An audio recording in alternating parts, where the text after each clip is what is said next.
I'm back on the islands, and that means, just like everyone else, I have to have a place to live. I've been checking out the real estate market, and I've landed here at the Moorings in Islamorada, and this is the hottest market. It is. And we're going to go inside. This is Susan Ashmore, a realtor with Moorings Realty, and we're going to take a look at those listings. Come on in, I'll show you some houses.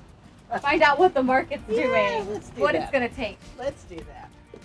It's a hot real estate market here in Islamorada. It's Islamorada Wednesday, January 20th. I'm TV 88, Florida Keys Television's Josie Koler, and I'm at the Moorings Realty Company. Joining me is Susan Ashmore. She's been a realtor here for 15 years.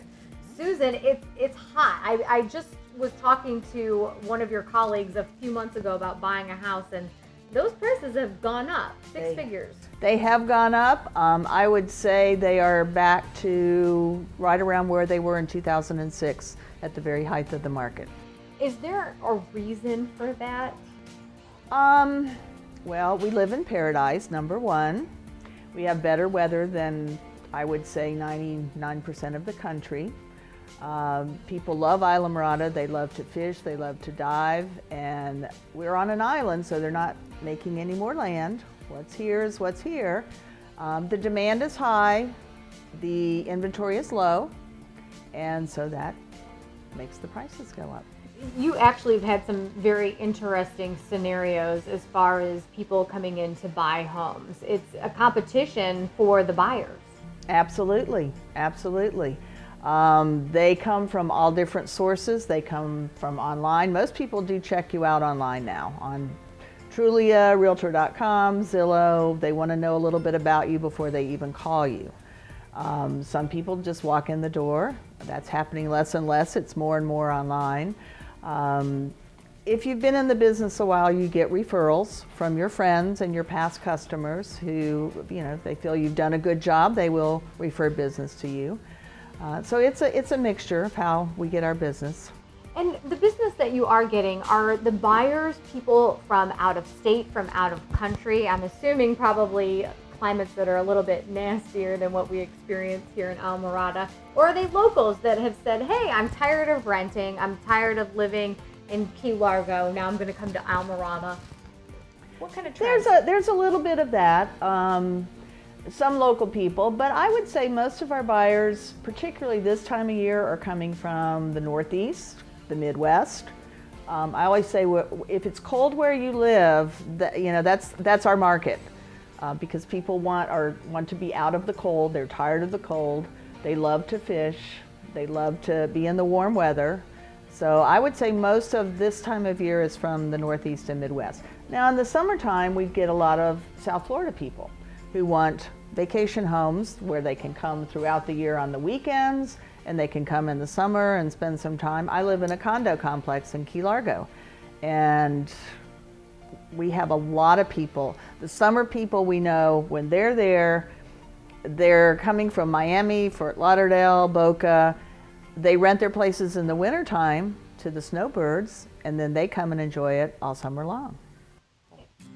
If I was a buyer and I'm going to enter into this market, what should I expect? What am I going to encounter when I call a realtor and begin looking at homes? Well, if you haven't done your homework, there's going to be sticker shock, first of all. I'm starting to sweat. In years past, I've had people call me and say, I've got $100,000. I just want a little cottage on the beach. Well, that doesn't exist anymore. It did maybe 40 years ago when I moved here, but it doesn't now. You really have to know the market. You have to know what the prices are like. If you're not paying cash, which I'd say maybe a third of the people do, if you're not paying cash, you should talk to your mortgage people and get all that going before you start looking, because once you find something, you need to be able to move fast, because it is a seller's market and because the inventory is so low. You have to be prepared to jump when you find that perfect house. So it sounds like you really have to differentiate between the dreamers and the savers. Exactly, exactly. A lot of people dream of living in Islamorada. A lot of people dream of that, but it's not the reality for everybody. Are there more realistic options that are close by?